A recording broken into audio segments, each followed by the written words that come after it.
Welcome everyone. This is for our class for Wednesday, the 10th of February for Shakespeare, and we are moving from the sonnets to our first play, A Midsummer Night's Dream. And in relation to the sonnets, today on Wednesday is when your first journal would be due by midnight of today, or 11:59 p.m. Sending a PDF to my email, Ruiz, R-U-I-Z, @gcc.mass.edu. And then what I will do is use my grading program to put some comments on that and then send that back to you. Anticipating about a page or so, but as long or as short as you'd like it to be. And with the sonnets, you could proceed in a lot of different ways. You can refer to all 6 of the sonnets if you'd like, or perhaps to 3 or 4 of the sonnets, or even just one in depth. All is fine in terms of that. And then ultimately, when we get to A Midsummer Night's Dream, your journal will be devoted entirely to A Midsummer Night's Dream. And as you know, we've got several classes devoted to A Midsummer Night's Dream so that we can talk about performance as well as talk about the play itself. And ideally, at this point in the semester, you have either finished Midsummer Night's Dream or you are close to finishing A Midsummer Night's Dream. So over the next several classes, as we are discussing A Midsummer Night's Dream, you are reading the next play, which happens to be Much Ado About Nothing. However, I'm a realist and understand that that might not necessarily be possible, so read as much as you can. And where we are beginning today is talking about Shakespearean comedies. Now that we've put some closure onto the sonnets, though the sonnets helped us anticipate some of the themes and issues that we will be seeing in Shakespearean plays.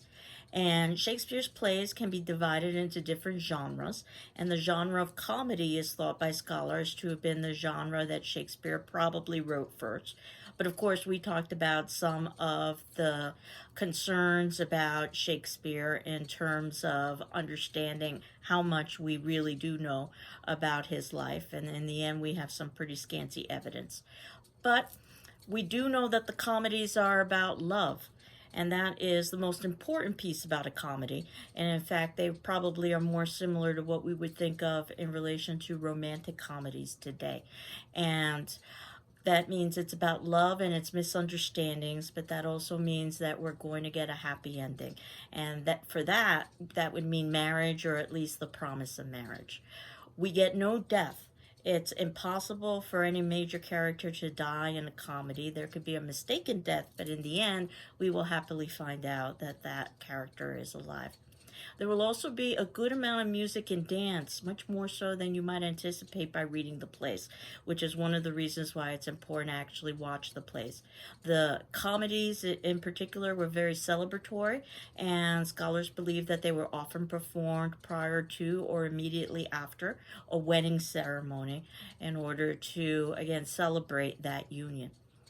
For A Midsummer Night's Dream, that play is particularly confusing because of the multiple subplots and the similarities between several of the characters. Either you've got characters who have names that sound similar, Helena and Hermia, both starting with H, or you've got characters who really can be interchangeable. Lysander and Demetrius are basically the same person. So that was done deliberately to illustrate how complex love is and how confusing love is. And it was also done to show how fickle love can be as we see these love partnerships shift from one to another. There will be humor in this play, and there is humor in the comedies, and oftentimes it's physical humor, slapstick humor that you have to actually see performed. And that's another reason why I wanted us to spend some time with performance.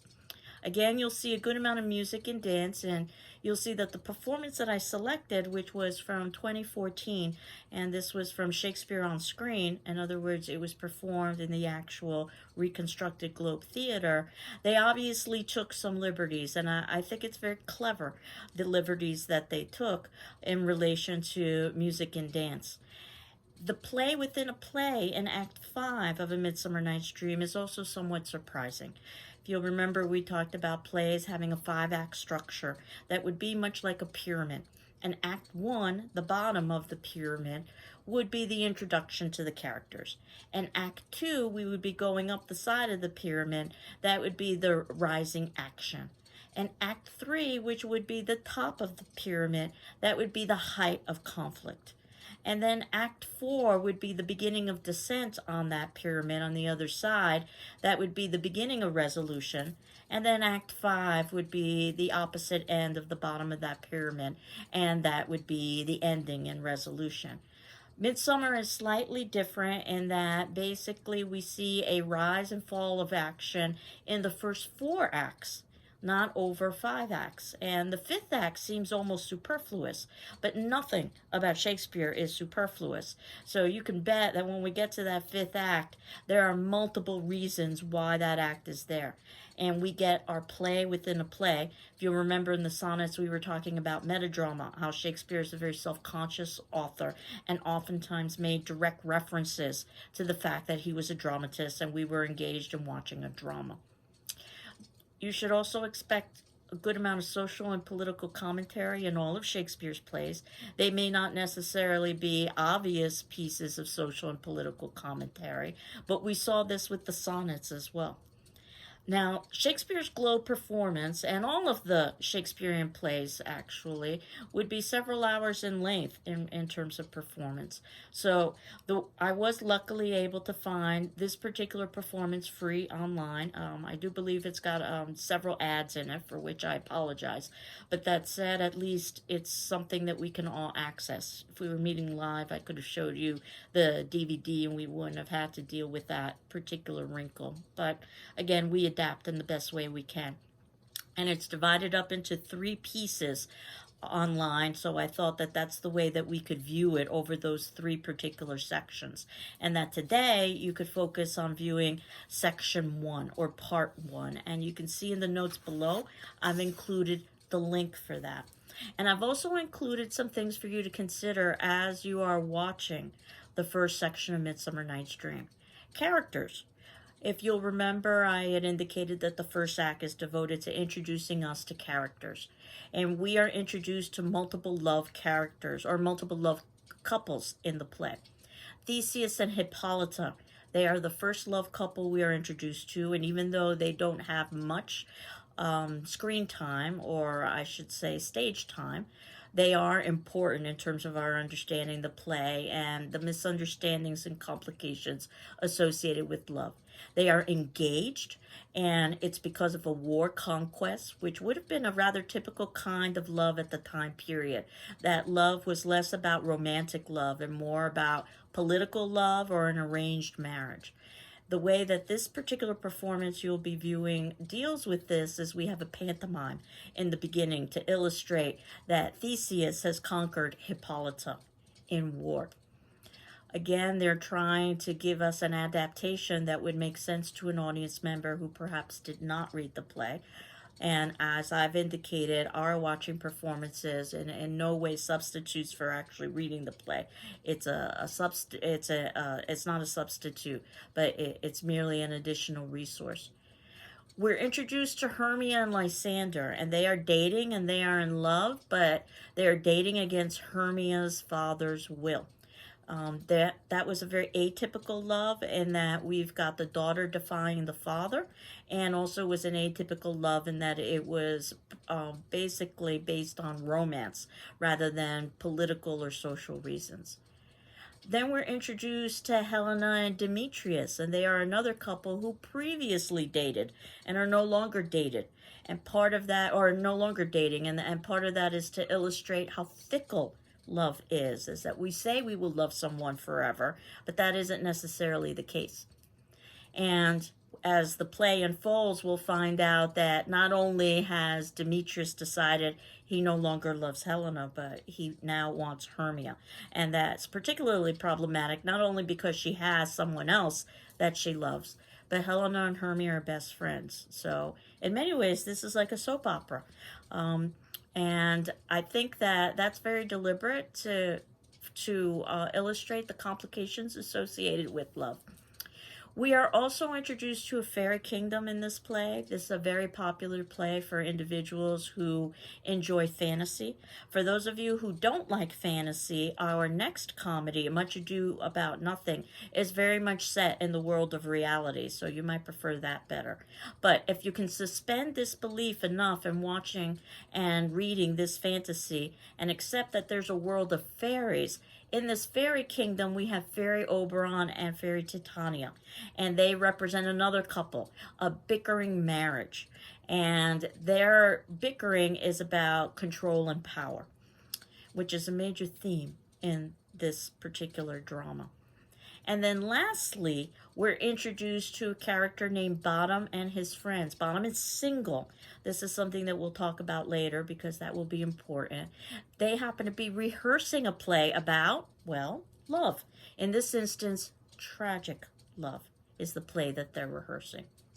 So I had indicated that you are going to be experiencing some power struggles in this play. Part of the power struggle is that Hermia does not want to follow her father's will, and her father, in frustration, goes to King Theseus and asks King Theseus to make his daughter basically obey. And Theseus allows Hermia to spend some time to contemplate what to do, and Hermia responds by running away with her lover. Very typical action, perhaps even in contemporary times. Now, throughout all of this, our major question is going to be why? Why is it that Hermia is not following her father's will? Why is it that her father goes to Theseus? And why is it that Theseus tries to intervene, but also allows her time to think about what she should do? In relation to the second power struggle, we've got Fairy Oberon and Fairy Titania, and they are arguing over a child known as a changeling. There are lots of pagan references in this play, and the title itself, A Midsummer Night's Dream, is a reference to paganism in Midsummer, which we will talk about over the next several classes.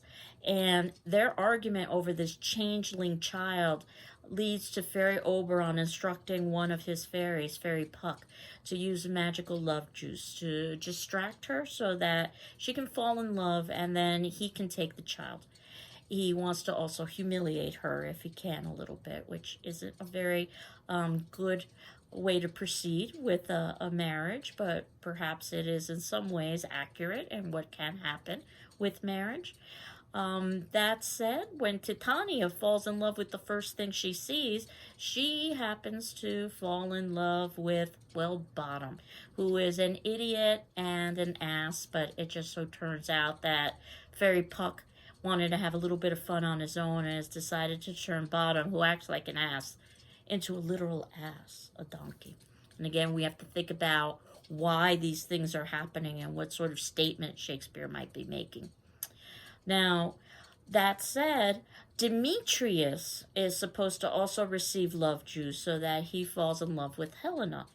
And we have to wonder why it is that Fairy Oberon would even want to interfere in the human realm. But we know that we need to have confusions and misunderstandings. And oh boy, are we going to have confusions and misunderstandings. Puck, independently, as I had indicated, turned Bottom into an ass. And then Fairy Titania falls in love with the first thing she sees, Bottom the ass. Puck, supposedly by mistake, and we'll talk about this as well, if it was truly a mistake or not, puts a love juice on Lysander instead of Demetrius. So now Lysander loves Helena. And then there's an attempt to rectify this mistake by putting the love juice on Demetrius, but the result is that now both Demetrius and Lysander are in love with Helena. Note that at the beginning of the play, they were in love with Hermia. So this is a complete shift. And Helena just happens to be tall and blonde, and Hermia happens to be short and brunette. And we know from reading Shakespeare's sonnets that the standards of the day would seem to indicate that the tall blonde would get the attention and the short brunette wouldn't. So you can think about some of the tensions that exist with the beginning of the play. Something else to consider with this play as you're watching it is setting and the shift in the two settings. We begin with Athens, Greece. Now, it was not unusual for Shakespeare to put his plays in exotic settings, but outside of that exotic setting, it may as well be Britain because it very much feels like a British play. But Athens is supposed to represent civilization, and it's supposed to represent the law of man and society. That's the beginning of the play. And then, through various plot devices, Shakespeare is able to move all of these characters into the woods, the wilderness, that which is wild or untamed, that which is not subject to the law of man, but perhaps the law of nature. Because Hermia and Lysander run away to the woods together. Demetrius follows Hermia into the woods because he's trying to woo her. And in fact, the way that he finds out about this is that Helena tells him what's happening. Why she would do such a thing is something we need to consider as well. Then, of course, Helena follows Demetrius into the woods because she wants him for herself. And it turns out that Bottom and his cohorts are rehearsing in the woods. And we're given an explanation for that they want some privacy, and this is why they are rehearsing in the woods rather than rehearsing in Athens. But this will be very important because as the play progresses, we will see how all of these characters need to interact with one another. So the first piece of the play that I'm asking you to watch is approximately an hour or so. And for today's attendance question, which would be due Thursday the 11th, I'm asking thus far with the performance that you're watching that first hour, which actor's performance do you like best in the 2014 Shakespeare on Screen adaptation, and why? So I'm asking you to look at acting and interpretation rather than necessarily just thinking about characters, and we'll get to characters themselves. But based on what you see performed in front of you, which actor and which character do you tend to like the best, and why? Again, no right or wrong answer to this. It's just curious to see what your thinking process happens to be. And I hope you're all doing well. I'm doing well, and enjoy the first part of A Midsummer Night's Dream.